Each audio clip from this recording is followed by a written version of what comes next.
Good morning students. कल हमने question number 2 तक मैंने आपको एक्सप्लेन किया था और आई होप आपने वो सारा का सारा वर्क बुक में लिख लिया होगा। अब हम क्वेश्चन नंबर 3 करने वाले हैं। क्वेश्चन नंबर 3 हमने बुक में एक एक्टिविटी देखी थी, उसकी तरह ही सेम है ये। Read the following conversation. Jeet और अमन दोनों एक दूसरे से बात कर रहे हैं, हमें उनकी कन्वर्जेशन को पढ़ना है। And then imagine you are Aman, और अपने आप को अमन मानकर फिर हमें यहाँ पे ये कन्वर्जेशन लिखनी है। आपको याद है अमिता वाली कन्वर्जेशन मैंने आपको बुक में पढ़ाया था। In the form of a passage, यानी कि एक पैसेज बना के हमें यहाँ पे लिखना है। तो पहले हम कन्वर्जेशन रीडिंग करते हैं, फिर मैं उसका हिंदी मीनिंग आपको बताती हूँ, फिर कन्वर्जेशन कैसे लिखना है वो मैं आपको सिखाऊंगी। जीत ने क्या कहा? Hello Aman, hi Aman, where are you going? तुम कहाँ जा रहे हो? अमन ने कहा I am going to take part in the cleanliness campaign in our school, यानी कि हमारे स्कूल का जो सफाई कार्यक्रम है मैं उसमें हिस्सा लेने जा रहा हूँ। जीत ने कहा व्हाट इज दैट? ये क्या होता है? I have never heard of it, मैंने इसके बारे में कभी नहीं सुना है। अमन ने कहा we will clean our school and surrounding area, यानी कि हम अपने स्कूल का आसपास का एरिया और अपने स्कूल को इस कैंपेन में साफ करने वाले हैं। जीत ने कहा दैट इज वंडरफुल, यानी कि यह तो बहुत अच्छी बात है। Can I also come with you, क्या मैं तुम्हारे साथ आ सकता हूँ? तो अमन ने कहा वाई नॉट, क्यों नहीं? You will have fun with us, तुम हमारे साथ आकर तुम भी इस एक्टिविटी को बहुत एंजॉय कर सकते हो। अब हमें अपने आप को अमन मानकर अगर हम किसी और को ये कन्वर्जेशन सुनाते हैं, जैसे कि कोई दो लोगों के बीच में बातचीत होती है, तो वो बातचीत अगर हम किसी और को सुनाएंगे तो वो हम किस तरीके से बोलेंगे, तो वो हमें यहाँ पे लिखना है। जैसे जीत ने कहा, जीत आस्क्ड मी, जीत ने मुझसे कहा वेयर आर यू गोइंग, तुम कहाँ जा रहे हो? आई टोल्ड हिम, मैंने उससे कहा। किसने कहा था ऐसा? अमन ने कहा था। और हमें अपने आप को क्या मानना है? अमन मानना है। I told him that I was going to participate in the cleaning programme of the school, मैंने उससे कहा था कि मैं अपने स्कूल के सफाई कार्यक्रम में हिस्सा लेने जा रहा हूँ। ही आस्क्ड मी, उसने मुझसे पूछा व्हाट इज दिस, यह क्या होता है? He had never heard of it before, उसने पहले इसके बारे में कभी नहीं सुना था। आई टोल्ड हिम, मैंने उससे कहा that in this programme we will clean the school and its surrounding, यानी कि इस प्रोग्राम में हम अपने स्कूल को साफ करेंगे और उसके आसपास के एरिया को हम साफ करने वाले हैं।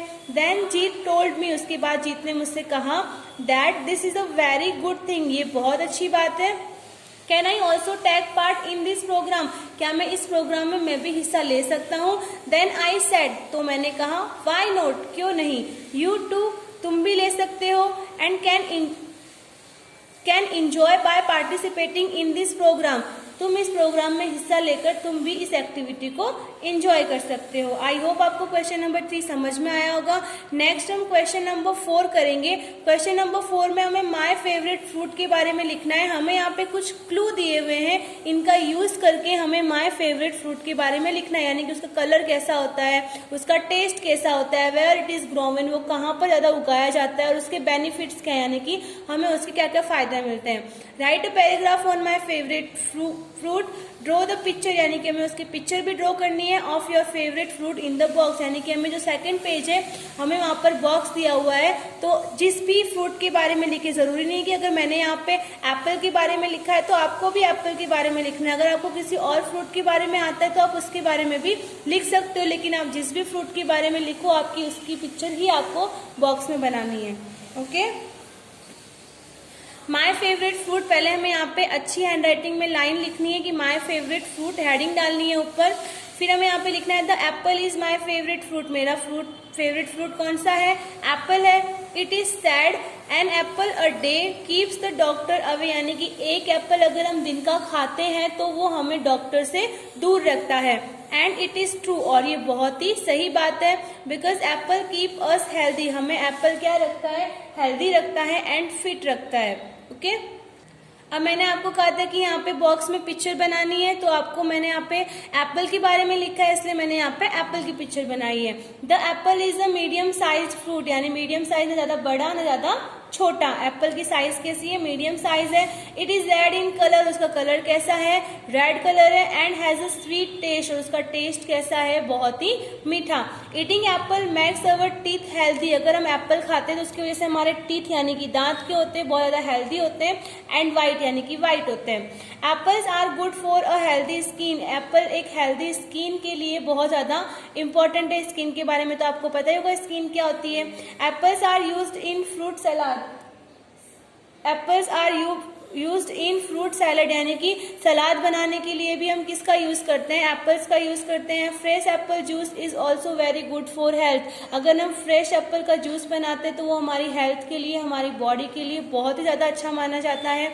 There are apple cakes and apples pies too, और आजकल तो एप्पल्स के केक्स भी बनाए जा रहे हैं। Apples are grown in Kashmir and Himachal Pradesh, और एप्पल कहाँ पर देखने को मिलते हैं? कहाँ पर ज्यादा उगाए जाते हैं? कश्मीर में और हिमाचल प्रदेश में। जैसे हमने माय फेवरेट फ्रूट लिखा था वैसे ही हम यहाँ पे माय फेवरेट वेजिटेबल लिखेंगे। वेजिटेबल के बारे में मैंने आपको बुक में भी ऐसे लिखवाया था और मैंने आपको बुक में भी एक्सप्लेन किया था, हम वर्कबुक में भी वही वाला ऐसे यहाँ पे लिखेंगे और समझेंगे।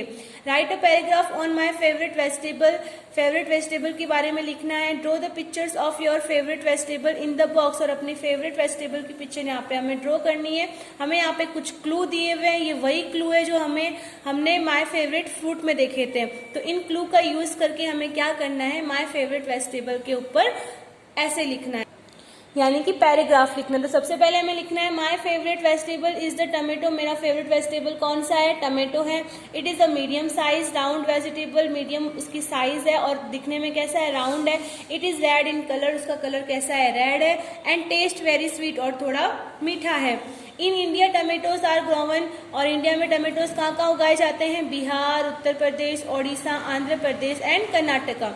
We eat raw tomatoes as salad, हम कच्चे टमाटर को सैलड यानी कि सलाद बनाकर खाते हैं। And we also put slice of tomatoes in sandwich, और जब हम सैंडविच खाते हैं तो उसके अंदर भी हम टमेटोज को कटिंग करके उसकी स्लाइस हम उसके अंदर रखते हैं।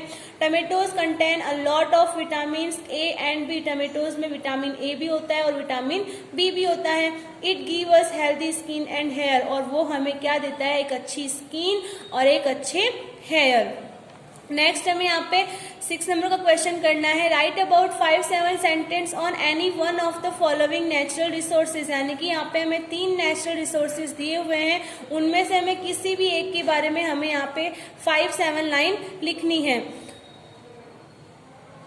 ऑफ एनर्जी, फर्स्ट नंबर पे है सन एनर्जी, सन एनर्जी यानी कि सूर्य ऊर्जा, वाटर एनर्जी यानी कि पानी की ऊर्जा, और विंड एनर्जी यानी कि हवा वाली। तो मैं यहाँ पे सेकंड नंबर वाला लिख रही हूँ, water energy. Large dams are built to store water, आपको पता ही है कि बहुत सारे डैम बनाए जाते हैं पानी को स्टोर करने के लिए। Which is used for drinking, और उस पानी का हम यूज किस में करते हैं? ड्रिंकिंग यानी कि पीने के लिए। Irrigation and also for generation of electricity, और हम क्या करते हैं? इलेक्ट्रिसिटी बनाने के लिए भी उस वाटर का यूज करते हैं। Hence water energy, hence water energy is also an important source of energy, और वाटर एनर्जी एक इम्पॉर्टेंट सोर्स है एनर्जी का, उससे हम इलेक्ट्रिसिटी जनरेट कर सकते हैं। हम पानी पीने के लिए यूज़ करते हैं। इरिगेशन यानी कि जो खेतों में हमें फसल उगाने के लिए पानी की ज़रूरत पड़ती है तो उसके लिए भी हम उसका यूज़ कर सकते हैं। इरिगेशन यानी होता है सिंचाई करना। Right about 5-7 sentence on any one of the following, यानी कि अब हमें इन तीनों में से किसी एक का यूज़ करके हमें उसके बारे में 5-7 सेंटेंस यहाँ पे हमें लिखने हैं। सबसे फर्स्ट नंबर पे है एयर पॉल्यूशन, सेकंड नंबर पे है noise pollution, water pollution, third number पे वाटर पॉल्यूशन।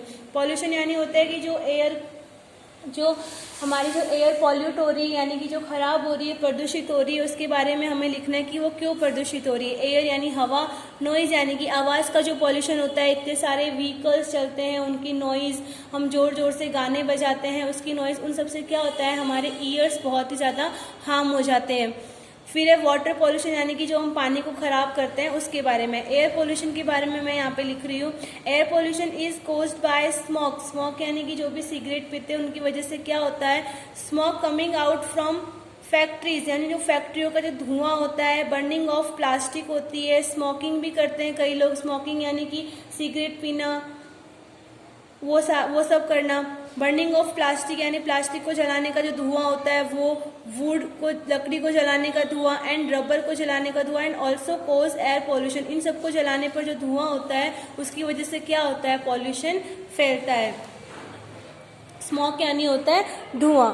बिसाइड दिस, इसके अलावा cutting trees is the main reason for air pollution. हम ट्रीज को कट कर रहे हैं। ट्रीज क्या करता है, एयर को पॉल्यूट होने से बचाता है, यानी कि जो भी हमारी एयर होती है उसे ट्रीज क्लीन करने का काम करते हैं। जब ट्रीज ही नहीं होंगे तो एयर को क्लीन कौन करेगा। Trees make the air pure, trees air को प्योर बनाते हैं, यानी कि स्वच्छ बनाते हैं, शुद्ध बनाते हैं। एयर पोल्यूशन कोज मैनी हेल्थ प्रॉब्लम्स, अगर एयर पॉल्यूटेड होगी, खराब होगी तो उसकी वजह से बहुत सारे हेल्थ इश्यूज हो सकते हैं, स्पेशली ब्रीथिंग प्रॉब्लम्स, यानी कि हमें सांस लेने में भी प्रॉब्लम हो सकती है। नेक्स्ट हमें यहाँ पे रिपोर्ट लिखनी है। ये रिपोर्ट मैंने आपको बुक में लिखना सिखाया था, वही सेम हमें यहाँ पे करना है। Right a report on the cleanliness campaign that the students of your class conducted in the area around your school. हमें यहाँ पे हमारे स्कूल में जो सफाई कार्यक्रम चलाया जाता है उसके बारे में हमें यहाँ पे एक रिपोर्ट लिखनी है। तो उस रिपोर्ट में हमें ये सारे क्लू मेंशन करने हैं। तो सब पहले हमें यहाँ पे रिपोर्ट का टाइटल लिखना है, स्वच्छता अभियान। उसके बाद में फिर हमने यहाँ पे कौन सी एक्टिविटी की है, किस तरह से वो एक्टिविटी की है, उसके बारे में हमें लिखना है। ये मैंने आपको बुक में भी एक बार समझाया था। My school organise clean India campaign to clean surroundings of my school. मेरी स्कूल ने एक क्लीन इंडिया नाम से एक कार्यक्रम यानी कि एक एक्टिविटी स्टार्ट की है जो क्या करती है, हमारे स्कूल के आसपास के एरिया को साफ करती है। We made handmade dustbin for our school surrounding. हम अपने स्कूल के आसपास के एरिया को साफ करने के लिए हैंडमेड यानी कि हाथों से, अपने हाथों से डस्टबिन बनाते हैं। We went nearby houses, हम अपने स्कूल के आसपास के घरों में जाते हैं। टू अवेयर अबाउट क्लीनलीनेस यानी कि सफाई, यानी कि हम अपने आसपास के घरों में जाकर उनको सफाई के बारे में समझाते हैं कि हमें अपने आसपास का सराउंडिंग्स को साफ रखना चाहिए। Our teacher were with us, हमारे टीचर भी हमारे साथ होते हैं। ऑन एवरी स्टेप यानी कि हर कदम पर हमारे टीचर हमारे साथ होते हैं। वी इंजॉय दिस एक्टिविटीज, और हम इस एक्टिविटी को बहुत ही ज़्यादा इंजॉय करते हैं।